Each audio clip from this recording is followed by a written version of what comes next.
আসসালামু আলাইকুম রহমতুল্লাহি ওয়াবারকাতুহু। সুপ্রিয় গাছপ্রেমী ভাই ও বোনেরা, আপনাদের সকল থেকে শুভেচ্ছা এবং অভিনন্দন জানাচ্ছি। আপনারা ভিডিওটি যদি না টেনে দেখেন, যদি পুরো ভিডিওটা আপনারা দেখেন, তাহলে ইনশাআল্লাহ আশা করি হরিমন 99 আপেল সম্পর্কে আপনারা যথেষ্ট পরিমাণ তথ্য পাবেন।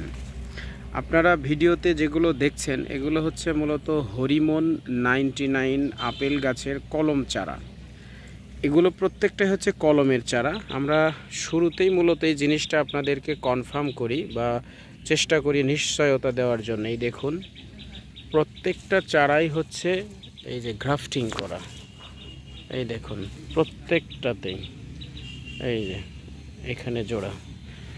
তো মূলত আপেলের বিভিন্ন জাত রয়েছে, তার মধ্যে আমাদের বাংলাদেশে এই মুহূর্তে আপনার হরিমন 99 আপেল যথেষ্ট পরিমাণে ছাদ বাগান কিংবা মাঠ বাগানে ভালো ফলাফল পাওয়া যাচ্ছে আর কি।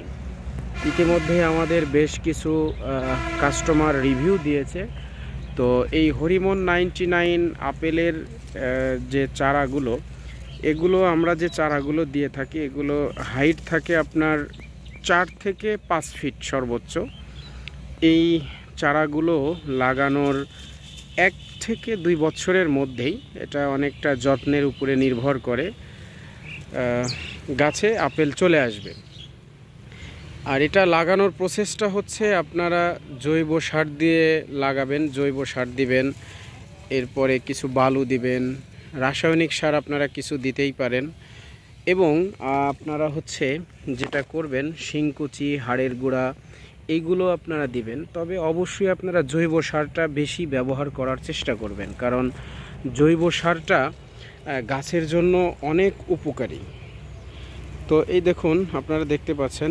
এরপরে গাছের পাতায় অনেক সময় প্রবলেম দেখা দেয়। তো আপনারা চেষ্টা করবেন প্রতি মাসে অন্তত 1 থেকে 2 বার পেস্টিসাইড বা ফাঙ্গিসাইড, এই কীটনাশকগুলো ব্যবহার করার জন্য।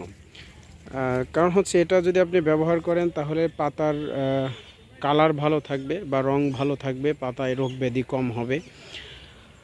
আর প্রতি বছরে কমপক্ষে 2 থেকে 3 বার আপনারা সার প্রয়োগ করবেন গাছের গোড়ায়। হয়তো চতুর্দিক দিয়ে আপনারা একটু হালকা করে খুঁড়ে দিয়ে আপনারা হচ্ছে এই সারগুলো যদি ব্যবহার করেন, তাহলে গাছের গ্রোথ ভালো থাকবে, দ্রুত সময়ের মধ্যে আপনার গাছে ফল আসবে আর কি, অর্থাৎ আপেল আসবে। আর আরেকটি বিষয় হচ্ছে যে আসলে আপেল আসবে কি আসবে না, এটা নিয়ে আমাদের দেশে অনেকেই অনেক প্রশ্ন এসেছে। তো আসলে আমাদের দেশে আপেল হয়তো বাণিজ্যিকভাবে হয়তো ওইভাবে করা সম্ভব না হতে পারে, কিন্তু 1-2টা গাছে আপনার আসবে, ফল আসবে। কিন্তু বাণিজ্যিকভাবে করতে গেলে বেশ কিছু সমস্যা আছে। যেমন ধরেন আপনি যখন অনেক টাকা বিনিয়োগ করবেন, তখন আপনার প্রতিটা গাছে যে পরিমাণ আপেল ধরার কথা, যদি ওই পরিমাণ আপেল না ধরে, সেক্ষেত্রে কিন্তু আপনি বাণিজ্যিকভাবে করলে সেখানে লস হওয়ার বা ক্ষতি হওয়ার সম্ভাবনা আছে। কিন্তু আপনি যদি 1-2টা লাগান, ফর এক্সাম্পল ধরেন যে আপনার গাছে আপেল আসার কথা হয়তো 10 কেজি, সেখানে 5 কেজি আপেল আসছে, তাহলে কিন্তু আপনার লস নেই, কারণ আপনি তো এটা বাণিজ্যিকভাবে করেননি। আপনার এই বছরে হয়তো 5 কেজি আপেল আসছে, আগামী বছর 10 কেজি আসবে। কিন্তু যখন আপনি বাণিজ্যিক উদ্দেশ্যে করবেন, তখন আপনাকে পরিপূর্ণভাবেই কিন্তু আপেল আসতে হবে, তবে আপনি হচ্ছে ভালো প্রফিট করতে পারবেন বা আপনার ভালো লাভ হবে। তো এই জন্য আমরা বলি যে আসলে বাণিজ্যিকভাবে আমরা ওইভাবে উৎসাহ করছি না, আরও হয়তো 2-4-5 বছর যাওয়ার পরে হয়তো বাণিজ্যিকভাবে করা যেতে পারে। কিন্তু এইটুকু আপনাদেরকে নিশ্চয়তা দিচ্ছি, আলহামদুলিল্লাহ এ পর্যন্ত যারা আমাদের কাছ থেকে গত 3-4 বছরে আপেলের চারা নিয়েছেন, তাদের অনেকের গাছেই কিন্তু আপেল চলে আসছে। তো আজকে আপনারা এই যে ভিডিওতে যে হরিমন 99 আপেল গাছের কলমের চারাগুলো দেখলেন, আপনারা চেষ্টা করবেন ছাদ বাগান, মাঠ বাগান কিংবা বাড়ির আঙিনায় 2-1টা করে লাগাবেন। কারণ হচ্ছে গাছ প্রথমত হচ্ছে আমাদের পরিবেশ ভারসাম্য রক্ষা করে বা পরিবেশ ভালো রাখে, এটা হচ্ছে প্রথম বিষয়। আর একটি বিষয় হচ্ছে যে আমরা কিন্তু গাছ থেকে অক্সিজেন নেই, ফল তো সেটা পরের বিষয় আসছি। তো আমরা অক্সিজেন কিন্তু গাছের কাছ থেকেই নিই। তো সেক্ষেত্রে কিন্তু আমাদের দেশে এখন গাছের পরিমাণ কমে যাচ্ছে, বন জঙ্গল এগুলো সব উজাড় করে দেখা যাচ্ছে গাছের সংখ্যা মানে একদম মরুভূমির মতো হয়ে যাচ্ছে। তো আমরা চেষ্টা করব বেশি বেশি গাছ লাগানোর। তো এটা একটা বিষয় গেল। এরপরে আপেল, আজকে বাজার থেকে যদি আমরা আপেল কিনি তাহলে বিভিন্ন ধরনের ফরমালিন বা বিভিন্ন ধরনের কেমিক্যাল থাকে, যেগুলো আমরা বাচ্চাদেরকে খাওয়াতে গেলে অনেক সমস্যার সম্মুখীন হতে হয়। যদি এমনটা হয় যে দেখা গেল আমার একটা ছাদ বাগান আছে বা আমার একটা মাঠ বাগান আছে বা বাড়ির পাশে ছোট্ট একটা বাগান আছে, সেখানে হয়তো একটা দুইটা আমার আপেল গাছ আছে, আমার পরিবারের যতটুকু চাহিদা সেখান থেকে যদি আমরা মেটাতে পারি তাহলে কিন্তু এটা মানে ভালো একটা বিষয়। এটা একটা বিষয়। আর একটা বিষয় হচ্ছে আপনি একেবারে টাটকা নিজের গাছের ফল খাচ্ছেন, এটা একটা বিষয়। আর যেটা বলছিলাম যে আসলে ফল আসার ক্ষেত্রে কয়েকটি বিষয় আপনাকে খেয়াল রাখতে হবে। লাগানোর সময় আপনি ভালোভাবে মাটি প্রস্তুত করে লাগিয়ে দিবেন। দ্বিতীয় বিষয়টা হচ্ছে যে আপনি অবশ্যই প্রতি মাসে গাছের দিকে খেয়াল রাখতে হবে। প্রতি মাসে একবার বা দুইবার আপনার ফাঙ্গিসাইড বা পেস্টিসাইড আপনারা এগুলো ব্যবহার করবেন। বছরে 1 থেকে 2 বার বা 2 থেকে 3 বার আপনারা সার প্রয়োগ করবেন। এরপরে আপনারা প্রতি বছরেই এই চারা প্রুনিং করবেন।